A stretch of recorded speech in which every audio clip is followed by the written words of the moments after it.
Everyone, welcome back to Nayanshree classes and this is Nayanshree. And आज के इस वीडियो में मैं बात करने वाली हूँ एक ऐसी जॉब के बारे में जहां पर ऐसे स्टूडेंट्स अप्लाई कर सकते हैं जिनकी मैथ्स एंड रीजनिंग वीक है, फिर भी सैलरी 1 लाख रुपए। जी हाँ, ऐसी भी जॉब होती है जहां पर मैथ्स एंड रीजनिंग वीक होने के बावजूद भी आपकी सैलरी 1 लाख रुपए होगी।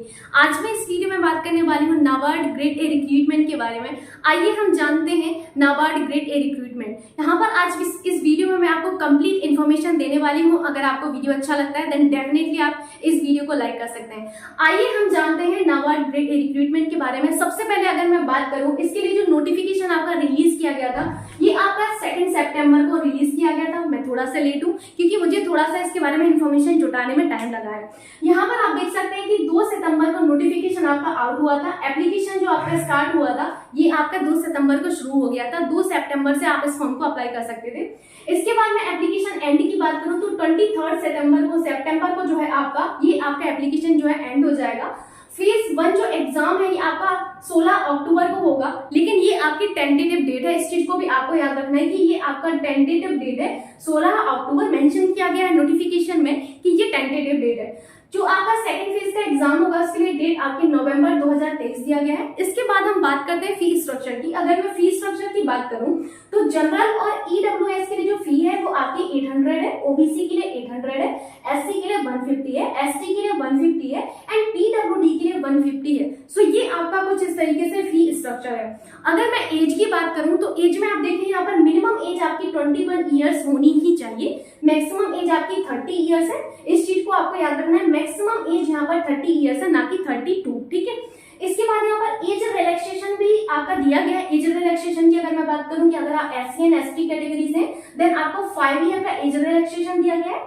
ओबीसी से है देन आपको 3 ईयर का दिया गया है। अगर आप पीएच कैटेगरी से है देन आपको 10 ईयर्स का एज रिलैक्सेशन है। अगर आप पीएच कैटेगरी के साथ ही साथ आप ओबीसी से हैं देन आपको 13 ईयर्स का यहाँ पर एज रिलैक्सेशन दिया गया है। अगर आप पीएच प्लस एससी एसटी हैं देन आपको 15 ईयर्स का यहाँ पर एज रिलैक्सेशन दिया गया है। सो आई विश यहाँ तक की सारी चीजें आपको क्लियर हुई होंगी। अब हम यहाँ पर बात करते हैं आपकी पोस्ट डिटेल्स के बारे में। अगर मैं बात करूं कि नंबर ऑफ पोस्ट कितनी है तो आपकी जो ये पोस्ट है ये आपकी 150 है, जो कि आरडीपीएस पोस्ट के लिए, रूरल डेवलपमेंट बैंकिंग सर्विस के लिए है, जिसमें आपकी टोटल 150 पोस्ट है। कितनी है? 150। इन 150 पोस्ट के बारे में मैं बताने वाली हूँ जो आपकी इस तरीके से है। ठीक है। जिसमें सबसे पहले है जनरल के लिए 77 है। जनरल की अगर मैं बात करूं तो इसमें 77 पोस्ट है। इसके लिए सिर्फ और सिर्फ आपके पास बैचलर डिग्री होनी चाहिए। दूसरा है कंप्यूटर इंफॉर्मेशन टेक्नोलॉजी, जिसके लिए 40 आपके जो है पोस्ट है। देखिए यहाँ से आपकी जो पोस्ट है ये स्पेसिफिक पोस्ट है। सिर्फ पहली जो आपकी जनरल है इसके लिए आपको बैचलर डिग्री की जरूरत है। बाकी सारी की सारी पोस्ट आपकी स्पेसिफिक पोस्ट है। इसमें आपको जो है कंप्यूटर इंफॉर्मेशन टेक्नोलॉजी में 40 पोस्ट है। फाइनेंस में आपकी 15 पोस्ट है। आपका जो कंपनी सेक्रेटरी है इसके लिए 3 पोस्ट है। सिविल इंजीनियरिंग के लिए 3 पोस्ट है। इलेक्ट्रिकल इंजीनियरिंग के लिए 3 पोस्ट है। जियो इन्फॉर्मेशन के लिए 2 पोस्ट है। फॉरेस्ट्री के लिए 2 है। फूड प्रोसेसिंग के लिए 2 है। आप यहाँ पर देखिए किस तरीके से कंपटीशन बढ़ रहा है। स्टैटिक्स के लिए 2 है। Mass communication and media specialist के लिए आपकी 1 पोस्ट है। तो आप यहाँ पर देख सकते हैं कि सिर्फ जनरल और आपके जो बेसिकली कंप्यूटर इंफॉर्मेशन टेक्नोलॉजी है यहाँ पर जो आपकी पोस्ट है यहाँ पर ज्यादा है। बाकी यहाँ पर देखिए बहुत कम पोस्ट है। यहाँ पर बहुत ज्यादा कंपटीशन है। यहाँ पर आप आसानी से अप्लाई कर सकते हैं। अगर मैं बात करूं इन पोस्ट की तो इन पोस्ट में आप सिर्फ 1 पोस्ट पे अप्लाई कर सकते हैं। आप ऐसा नहीं कर सकते कि आप जनरल में भी अप्लाई कर लें, आप कंप्यूटर इंफॉर्मेशन टेक्नोलॉजी में अप्लाई कर लें, फाइनेंस में भी कर लें, आप यहाँ पर मास कम्युनिकेशन में भी कर लें। नो, आप सिर्फ और सिर्फ 1 पोस्ट में अप्लाई कर सकते हैं। अगर आपने जनरल में अप्लाई किया देन आप जो है कंप्यूटर इंफॉर्मेशन में नहीं अप्लाई कर सकते। अगर आपने कंप्यूटर इंफॉर्मेशन में अप्लाई किया तो आप फाइनेंस में नहीं कर सकते। तो सिर्फ 1 पोस्ट में ही आप अप्लाई कर पाएंगे। इस चीज को आपको ध्यान में रखना है। ठीक। तो यहाँ पर ये हुआ आपके पोस्ट डिटेल्स के बारे में। पहली पोस्ट आपकी जो है जनरल, इसके लिए आपको बैचलर डिग्री चाहिए होती है। बाकी के लिए जो है यहाँ पर आपकी जो सारी की सारी जो पोस्ट है ये स्पेसिफिक है। इसके लिए आप देख सकते हैं कि आपकी जो एजुकेशन क्वालिफिकेशन है वो क्या होनी चाहिए। इस तरीके से कुछ जो है एजुकेशन क्वालिफिकेशन है।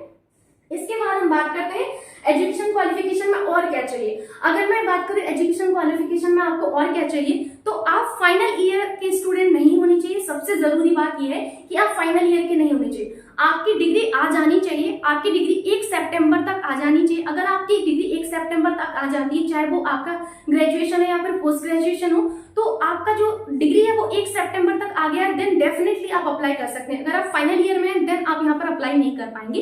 Apart from this 1 post post के लिए ही आप अप्लाई कर पाएंगे। तो एजुकेशन क्वालिफिकेशन भी आप देख चुके हैं। इसके बाद हम बात करते हैं सैलरी। अगर मैं बात करूं सैलरी की, तो यहाँ पर जो आपका बेसिक जो आपका पे है ये आपका 44,500 है, जिसमें आपको लगभग 1 लाख रुपए सैलरी यहाँ पर मिलती है।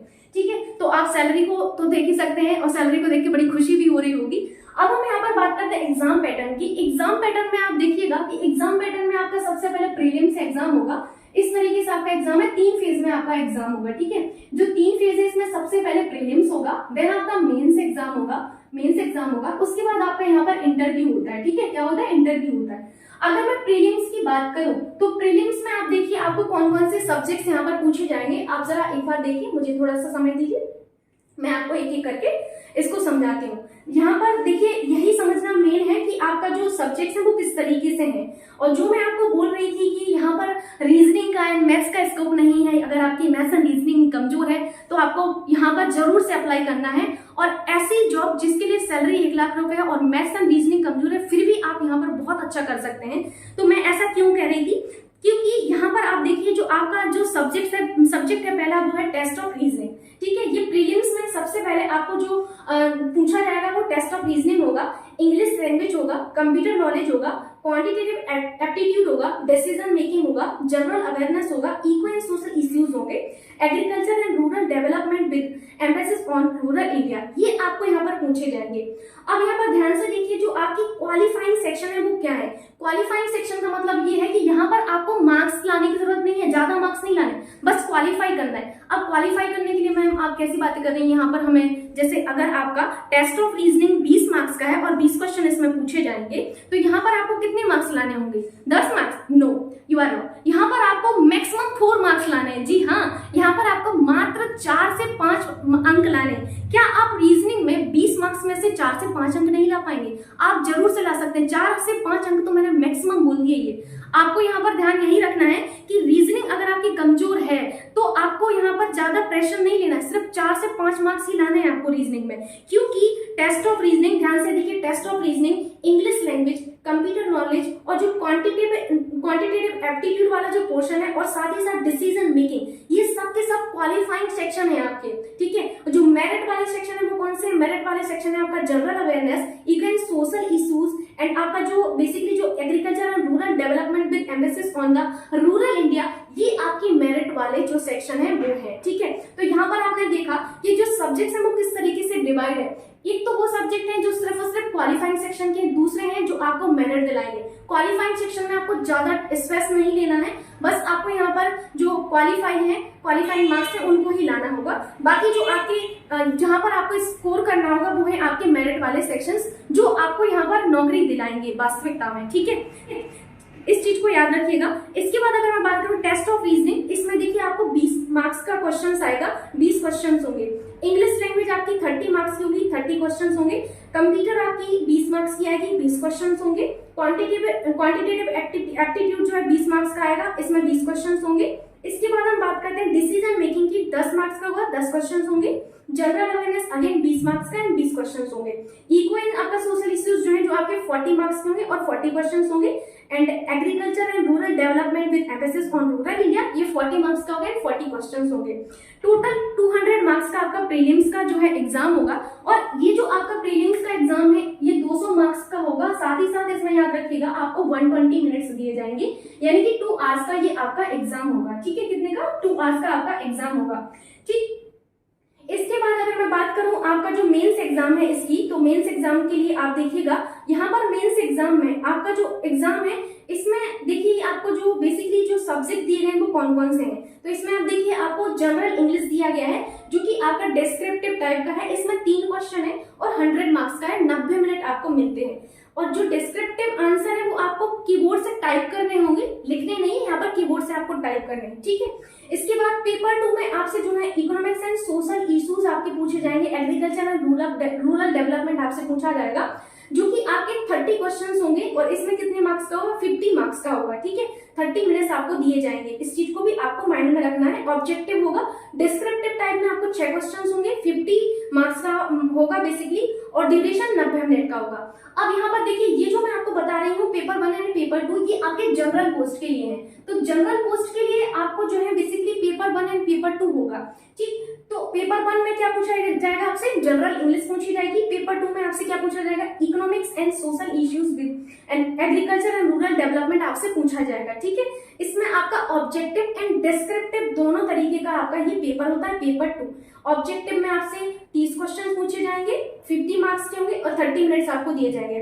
डिस्क्रिप्टिव में 6 क्वेश्चन होंगे, 50 मार्क्स का होगा, 90 मिनट का आपसे बेसिकली यहाँ पर टाइम दिया जाएगा। डिस्क्रिप्टिव आपको यहाँ पर बेसिकली पेपर होगा। तो आपने देखा कि पेपर 1 एंड पेपर 2 किस तरीके से होगा, जनरल पोस्ट के लिए। मैंने यहाँ पर जनरल की बात की है, ये जनरल पोस्ट के लिए है पेपर 1 एंड पेपर 2। अब जरा स्पेसिफिक पोस्ट के लिए देखिए आप लोग, मेंस एग्जाम में स्पेसिफिक पोस्ट में जो है आपसे क्या क्या पूछा जाएगा। तो पेपर 1 में देखिए आपसे जनरल इंग्लिश पूछा जाएगा, ये आपका ऑनलाइन डिस्क्रिप्टिव होगा, 3 क्वेश्चंस होंगे, 100 मार्क्स का होगा, 90 मिनट्स आपको मिलेंगे। ये आपको कीबोर्ड से टाइप करना पड़ता है यहाँ पर आंसर। पेपर 2 में आपसे देखिए यहाँ पर ऑब्जेक्टिव और डिस्क्रिप्टिव दोनों तरीके का होगा। ऑब्जेक्टिव में 30 क्वेश्चंस होंगे, 50 मार्क्स का एंड 30 मिनट्स यहाँ पर आपको दिए जाएंगे, ठीक है। उसके बाद मैं बात करती हूँ आपके डिस्क्रिप्टिव टाइप में 6 क्वेश्चंस होंगे, 50 मार्क्स का होगा, 90 मिनट दिए जाएंगे। ये आपको टाइप करना होगा कीबोर्ड के थ्रू, ठीक है। तो इस तरीके से ये आपके जो है बेसिकली प्री और मेंस एग्जाम के लिए आपने देखा कि कौन कौन से सब्जेक्ट्स आपसे पूछे जाएंगे। मेंस में आपने देखा कि जनरल के लिए किस तरीके से सब्जेक्ट है एंड आपके बेसिकली स्पेसिफिक के लिए किस तरीके से सब्जेक्ट्स हैं। प्रीलिम्स सबके लिए एक जैसा है, चाहे वो जनरल पोस्ट के लिए अप्लाई करें, चाहे वो स्पेसिफिक पोस्ट के लिए अप्लाई करें, दोनों ही पोस्ट के लिए जो आपके प्रीलिम्स वाले सब्जेक्ट हैं वो सेम होंगे सबके लिए, ठीक है। चाहे वो जनरल के लिए अप्लाई करे, चाहे वो किसी भी पोस्ट के लिए अप्लाई करता है, प्रीलिम्स के लिए सेम सब्जेक्ट है, बस मेंस में जनरल के लिए अलग एंड आपका जो बेसिकली स्पेसिफिक है इनके लिए अलग हो जाता है, ठीक है। अब इंटरव्यू की अगर मैं बात करूं तो इंटरव्यू आपका 50 मार्क्स का होता है। कितनी मार्क्स का, 50 मार्क्स का आपका यहाँ पर इंटरव्यू होगा। सो आई गेस यहाँ तक की सारी चीजें क्लियर हुई होगी कि जो आपका बेसिकली ये रिक्रूटमेंट है इसमें आपका जो मैथ्स एंड आपका अगर रीजनिंग वीक है तो किस तरीके से यहाँ पर आपको करना होगा, क्योंकि यहाँ पर सिर्फ और सिर्फ आपको क्वालिफाई करना है, क्वालिफाइड नेचर का है, बाकी मेरिट किन के थ्रू बनती है वो आप देख चुके हैं। अगर फिर भी आपको इस रिक्रूटमेंट की कोई भी डाउट होता है देन डेफिनेटली आप कमेंट सेक्शन में पूछ सकते हैं। मिलते हैं नेक्स्ट वीडियो में, तब तक के लिए जय हिंद।